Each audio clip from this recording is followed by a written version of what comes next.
Welcome to today's episode of No Free Lunch, South Africa's freshest business chat show. And today we're talking about payments in Africa, and I will be chatting shortly with Amish Shunker from Standard Bank. But first, some context. Africa is rapidly becoming a laboratory for payment innovation. It's the home of fintech creation and fintech ideation in the world today. And mobile-led economies and digital savvy consumers are changing how money moves across the continent. So with growing focus on real-time frictionless payments and regional integration, the whole financial future of Africa is being rewritten. And with that said, joining me now is Amish Shunker, Head of Trade for Africa at Standard Bank CIB. Welcome, Amish. Hi, Greg. Thanks for having me. Good to be here with you today. Yeah? So, first of all, you've had quite a background in financial services, starting off at Accenture, and then you went to Citibank for a while, and you've been with Standard Bank now for about 15 years in various roles. So you've had extensive experience in the banking situation. Tell us a bit about that background and what the major changes you have seen in banking your career and certainly over the last 15 years at Standard Bank.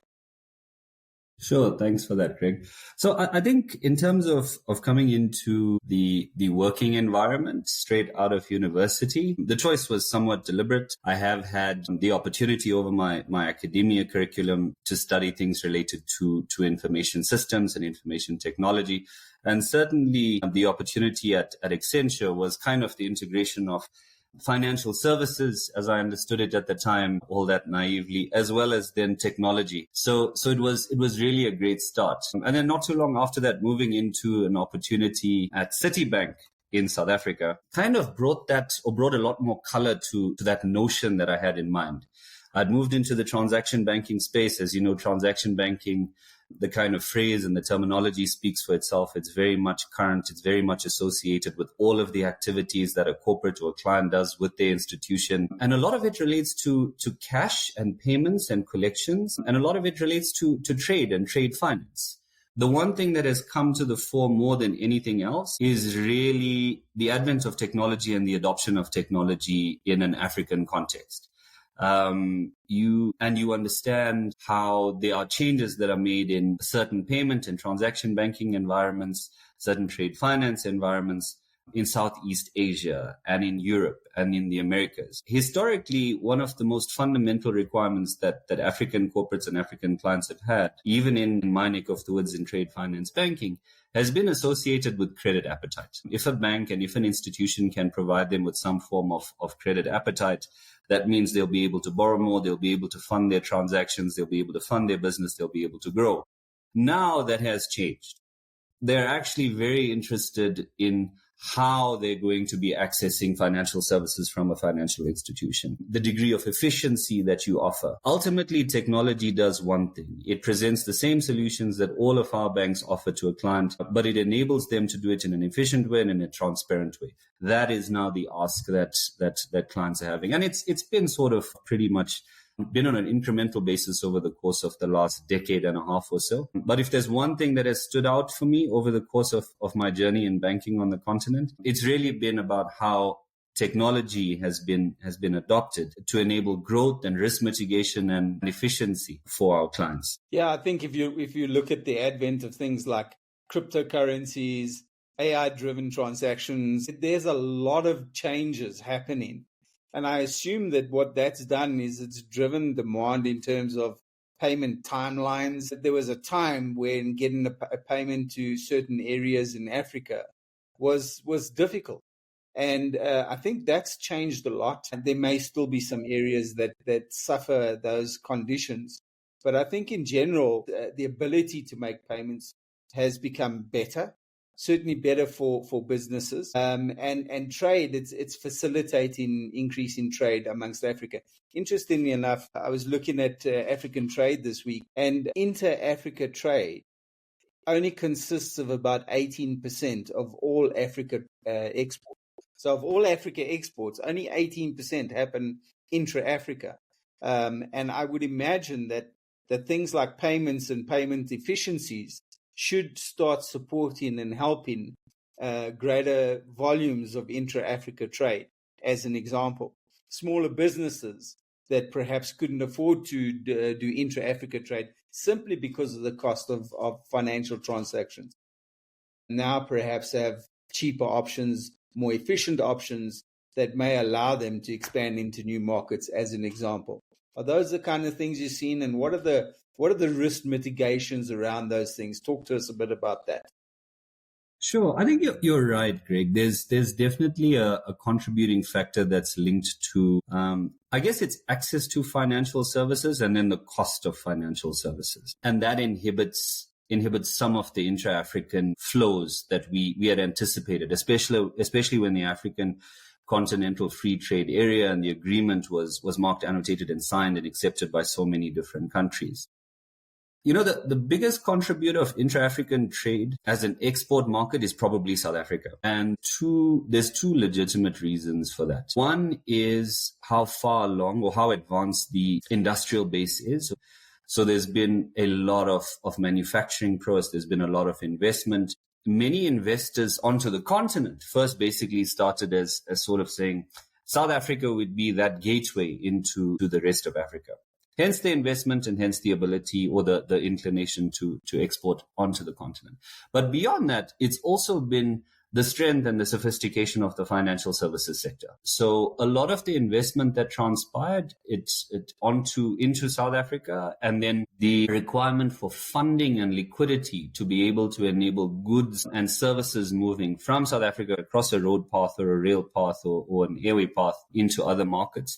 That's been effectively informed by banks and the financial services sector in South Africa being able to lend extensively. And really it comes down to I guess, a few things.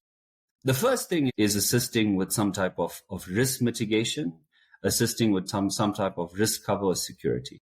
When they're facilitating these types of transactions, they want to manage two types of risk. The one is payment risk. So as you sell, you want to ensure that you're able to receive your proceeds in settlement. And potentially, if you're undertaking a partnership or collaboration or relying on the delivery of a particular product, you want to ensure that there's a degree of performance risk that can be mitigated, so that the counterparty on the other side can be held to account if they don't undertake some type of performance.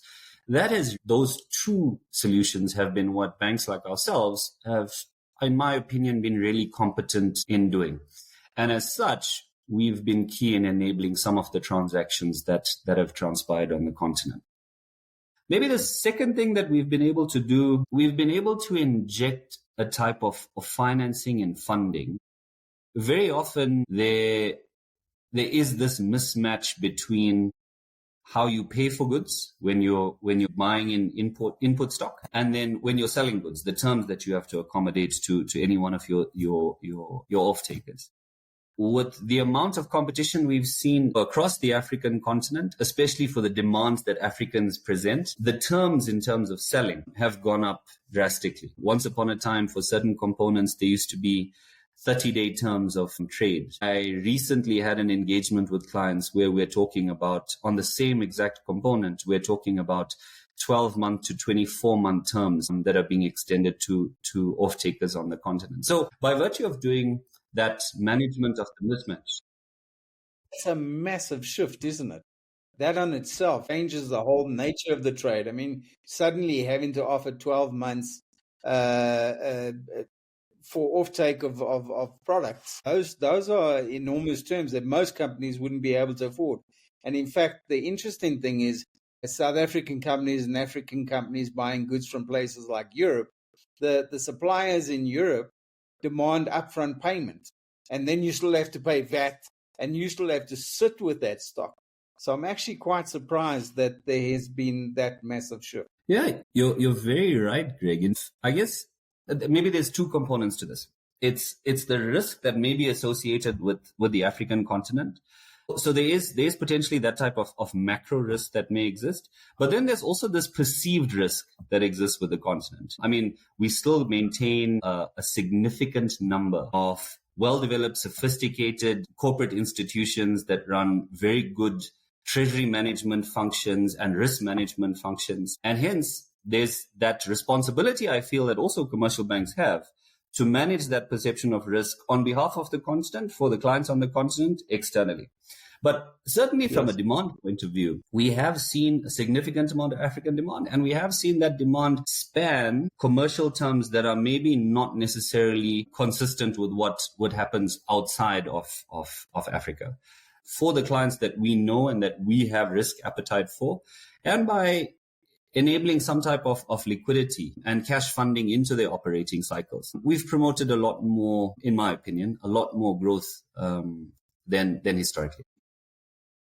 Final discussion point here for us is technology has changed so rapidly. The fintech environment, in fact, there's been more investment in fintech development in Africa. I think 2024, there was more fintech investment in fintechs in Africa than elsewhere in the globe. And that tells a story on its own. Where is that technology going? And I know Standard Bank, I have had conversations prior when I asked about things like crypto and using crypto for payments and so on. But where is that going? Looking down the road, where is that going to? And is that going to actually start accommodating better payment facilities, broader payment facilities in Africa? Give us your thoughts on that. I know that there's a lot of advents around payments and collections across the continent, even from within our own organization. But I won't profess to be an expert on that. I'll just speak to maybe what I know on trade finance. I think if I had to really cut it into an efficient kind of sphere of how I see things being looked at, maybe there's just 3 points that are worthwhile talking around as it relates to technology, Greg. The first is probably on user experience. So traditionally or historically, our experience on the continent has been, we've seen banks invest in technology, but in terms of what's been provided to the client, it's kind of been haphazard. Our treasury and FX teams have presented one type of portal or platform or link that a corporate or client needs to access in order to be able to do business with that particular function. Our transaction banking team have presented something else to a client in order to affect, let's call it, domestic payments or matters related to cash management. And then from a trade finance point of view, we've also seen banks present a completely different set of technology add-ons. And I think customers and corporates are now becoming a lot smarter to what they want. And they're also being a little bit more assertive about what they want. The change in their own user experiences on a personal level are clearly driving that. So there's a lot more demand for banks to sort of consolidate and present, I'll call it, one working platform or enablement tool for a client to actually access the financial services that it needs. If I have to think about where the destination will be for all banks, we're probably all going to be heading down that path. I think the investments that we see banks making, the investments that we ourselves are undertaking, it's geared towards ensuring that client has the experience that they need. And even within a particular platform, for it to be tailor-made, bespoke, or personalized to the institutional needs of that particular client or the corporate. Yeah. The second piece is the integration and the agility that's being demanded from clients. It's significant nowadays. Over the course of the last 9 to 18 months, I think the number of requests and responses that clients have demanded from us around supply chain financing, it's really been through the roof. It's been some of the highest that I've seen in terms of as asks from clients. Also, what they're asking for is the enablement of the value chain and the buy-in of that value chain to the technology solutions that we offer. It's key to how you actually inform your role as a partner to your client. I said in agility as well, and I think agility is something that's linked to scale. A lot of what we asked for from a financial services point of view, especially when it comes down to trade and working capital, is often linked to scale. It sort of starts small. You're going to be responsible in contributing towards our growth, and eventually we're going to require more from you and more from the value proposition to further enhance and implore that type of growth. And the agility comes in by either changing the partner that you're working to, and here maybe I'm speaking about the financial technology company that we work with, or being able to work with other banks through a similar type of financial technology. So understanding the client journey and who they may need to bring along for the ride, even if that is a commercial bank. I've got maybe just the last point to reference, Greg, and that is efficiency. Clients themselves are investing a lot in warehousing, making sure that they're running good inventory measures. There's enough AI and algorithms informing them so that they don't have these stock out cases. As such, if they're looking at making their operations more efficient, I think it's only normal for banks who offer, in some instances, a very commoditized type of solution to be as efficient, to be able to respond to client in a much faster time frame. And then also to be able to give them access to either risk mitigation tools and instruments or liquidity in a more timeous type of manner. So I think the efficiency component is what will be driven hard, and that's largely going to be a lot more of the internal investments that banks do. And that's really where Africa Trade needs to become more efficient in many aspects. And the supply chain thing is a key ingredient. There's so many supply chain disruptions happening nowadays. And part of that may be opportunity for African companies to plug in there. But without the efficient payments, that is but a pipe dream. So high demands on the banking sector. Personally, I think there's going to be a lot more technology adoption, and probably down the road, probably a lot of more partnerships being driven where banks provide the large infrastructure, maybe some of the policy framework for transactions, and fintechs providing the UX and the ideas of how these transactions can be done more efficiently. So, Amish, thank you so much for your time. I truly appreciate you sharing some of your insights with us and with our listeners. And thank you for the chat. Most enjoyed it. Always a pleasure. Thank you, Greg.